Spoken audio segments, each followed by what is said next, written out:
맹성규 의원님 질의해 주십시오. 예, 장관님. 정부가 전세 사기 피해자 지원 및 주거 안정 방안을 발표했어요. 우선 피해 임차인에게 우선 매수권을 부여하고 공공임대를 제공하겠다는 점은 긍정적으로 평가합니다. 그리고 찾아가는 서비스를 통해 피해 임차인들의 긴박한 상황이 정확히 파악돼서 조속히 구제되기를 기대해 봅니다. 그런데 정부안은 몇 가지 근본적인 문제를 가지고 있습니다. 우선 인식의 차이입니다. 우리 사회는 최우선 변제 제도 그리고 주택도시보증공사의 보증보험제도 등 다양한 구제 제도를 가지고 있는데 이것이 작동이 안 됐습니다. 그리고 작동의 한계가 있었어요. 그래서 개인 간의 민사적인 사기로 치부하기에는 너무 제도적으로 결함이 많다. 그래서 이것을 사회적 재난으로 볼 수밖에 없다. 그런 측면에서 보면 근본적으로 정부가 제출한 안에는 문제가 심각하게 있는데 우선 피해 상황을 정확하게 파악하고 계십니까? 장관님, 정부에서? 어떤 의미의 상황 파악을 그러니까 말씀하시는 피해자, 건가요? 예. 전세 사기 피해자라고 소위 지금 말씀들 해서 문제가 되고 있잖아요.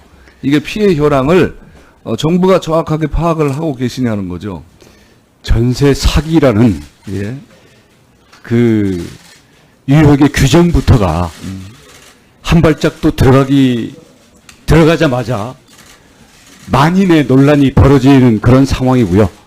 피해 유형 그리고 그와 관련돼서 피해자들이 애로점을 자기 자구적인 권리 행사를 하는데 애로점을 느끼는 경우도 있고 이미 권리 행사를 다 하더라도 돌려받을 게 없기 때문에 절망하는 경우도 있고 그래서 희망사항과 요구사항이 모두 다 다르기 때문에 과연 이게 앞으로 피해를 정확히 접수하고 그에 대해서 우리가 어떤 부분들이 실제로 도움이 될지를 우리가 함께 쌍방향적으로 앞으로 파악해 가야 될 부분이라고 보고 있습니다. 예, 장관님 저 좋은 말씀 해주셨는데요.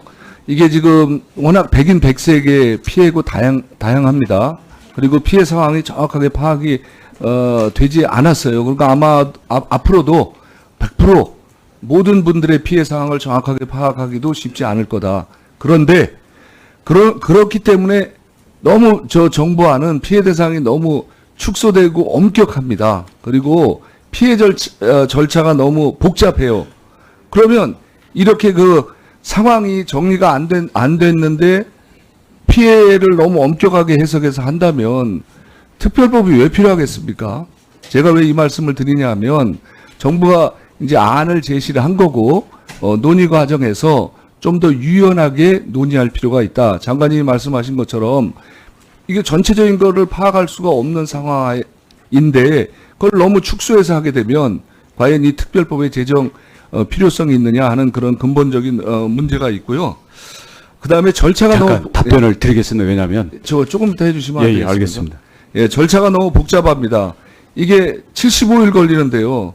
이건 공무원들이 공무원 일 처리하는 게 아니지 않습니까? 절박한 분들에 대한 피해를 구제하는 데 중점을 둬야 되는 거고 방향성이 잡히고 이분들이 구제를 받을 수 있다는 게 확정이 되면 뭐 기간이야 얼마든지 행정적으로 가능하다고 보지만 그게 아니고 75일이 지난 다음에 어디로 갈지 모르고 방향성도 없는 상태가 된다면 이거는 더 심각한 문제가 될 수 있다는 점이고요. 우선 매수 청구권을 시도적으로 행사하기 위한 채무 변제나 추가 대출 방안이 없다는 점, 그리고 매입 임대를 확대하기 위한 구체적인 방안이 미흡하다는 점도 이것도 문제고, 그리고 제일 큰 문제는 뭐냐?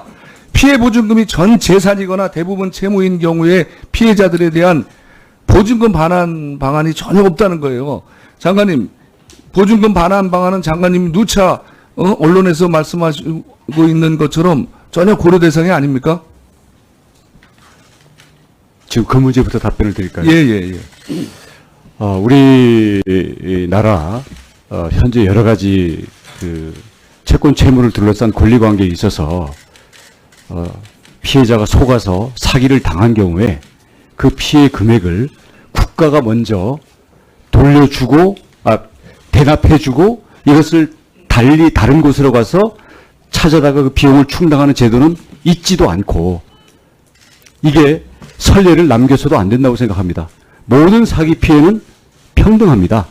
대신 우리가 처한 이 삶의 조건이나 현재 그 사기당하면서 현재 사회적인 상황 속에서 나온 거기 때문에 저희들이 실질적으로는 피해를 만회할 수 있도록 모든 방법을 다 동원하겠지만 사기 피해 금액을 국가가 대납해주는 제도는 수많은 사기 유형에 대해서 적용할 수가 없다고 봅니다. 예, 그 장관님, 이제 그래서 제가 아까 왜 사회적인 재난일 수밖에 없느냐 하는 것을 말씀드린 거예요. 사회적인 재난이라는 데도 동의하지 않습니다. 아, 예, 그러니까 장관님, 그러니까 이거 뭐 장관님 그 방식대로 장관님이 결정하신 대로 하면 국회가 왜 입법을 논의합니까? 그냥 정부가 발표해서 그냥 처리해버리면 되지. 그게 아니지 않습니까? 그래서 다양한 의견 그리고 국회의 다양한 의견을 정부 안에 반영을 해서 좀 더 피해자들이 실질적인 구제를 받을 수 있는 걸 논의해보자고 하는 거고요.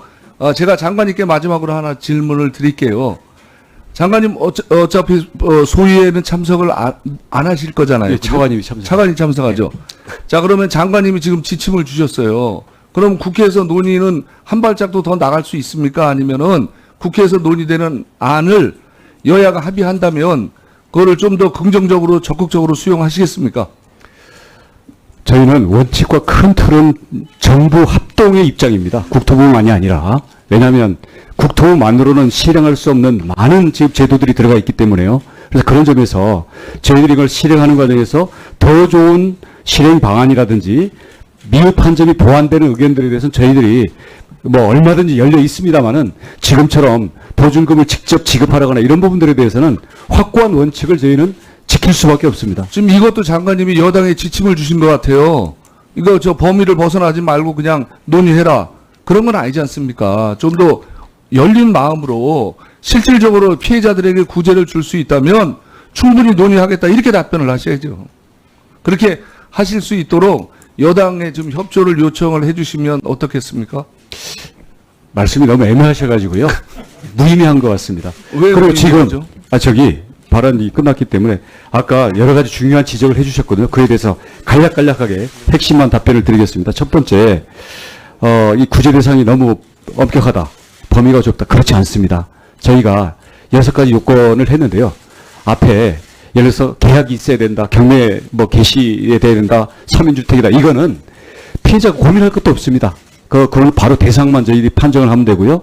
그 다음, 그냥 계약 한 건만 달랑 있는 이런 부분은 빼겠다라든지, 보증금을 못 돌려받을 가능성이 크다고 한다든지, 아니면은, 그러니까 또 이 사기성이 있어야 된다. 이 부분은 지금 우리 야당 의원님들 법안에도 나옵니다만은 사기가 아닌, 어떻게 보면 미반환에 대해서도 보증금을 돌려주는 것처럼 이렇게 하셨기 때문에 이런 부분을 저희가 명백한 부분을 이 대상을 구분함으로써 진짜 피해자들이 제대로 충분한 지원을 못 받는 것을 막기 위한 것이지, 이런 점에서는 대상을 단순 미반환이 아니라 사기성이 있는 경우에는 가급적 포괄하기 위해서 저희가 이렇게 탄력성 있는 포괄적인 요건을 정했다라는 게 저희의 답변이겠고요.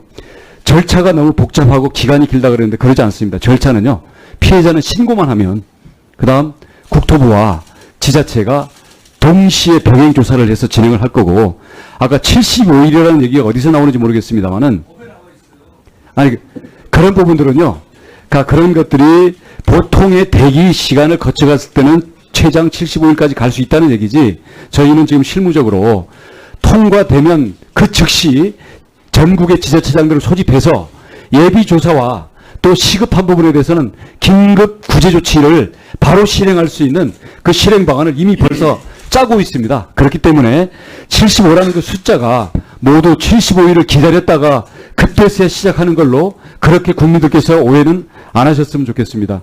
그리고 그다음 우선 이 매수권이라든지 아니면 매입임대의 예산이라든지 이렇게 지적하신 부분들은 우리 법안 심의 과정에서 우리 1차관을 비롯해서 우리 정부 입장에서 충분히 답변도 드리고 논의하도록 하겠습니다. 네네. 이런 것이 있을 수가 있어요. 뭐냐면 지금 김정재 의원님 한 제3조 피해 요건을 보면 6가지이고 네 번째 임대인 등에 대한 수사 개시 등 임대인이 임차 보증 반환 채무를 이행하지 아니할 의도가 있었다고 의심할 만한 상당한 이유가 있는 경우잖아요. 자, 저 차관님이 어차피 그날 들어오셔서 집중적으로 하신다니까 한번 보세요. 자, 중개사가 개입한 경우가 명백한 경우가 있어요. 이거는 저 피해자분들이 의견을 주신 건데요. 자, 공인중개사가 중간 개입해서 이중 계약을 했어요. 자, 두 번째 케이스. 중간에 한 달 만에 계약을 했는데 집주인이 바뀌었어요. 그 문제 제기하니까 공인중개사가 야 이거 포괄적 승계니까 전혀 문제가 없어. 이렇게 해서 이제 물론 이렇게 한 게 이제 입증된 자료가 있어요. 자, 이런 경우에는 여러분들이 생각하는 제 사항에 충분히 제가 볼 때는 피해 사기에 전형적으로 들어갈 수가 있는데 이제 물리적으로 해석하면 어떨지가 의문이라는 거예요. 그래서 이런 것 포함을 해서 이런 문제가 제기가 되면 좀 열어놓고 검토를 해주십사 하는 그런 의견으로 아까 말씀드린 겁니다. 그렇게 해주셔야 됩니다. 그 지금 말씀하신 정도면 저희들이 고민하는 것과 똑같습니다. 예. 저희는 그 전세 사기 피해의 실체가 있으면 가급적이면 이걸 끌어들일 수 있도록 할 거고요. 그래서 그런 부분에 더 좋은 그 규정 방법이 있거나 자 이런 사례들이 있을 수 있냐라고 제기하시면 저희는 가급적 담겠습니다. 그런 의도입니다. 예. 포괄적으로 해놓은 이유가. 예.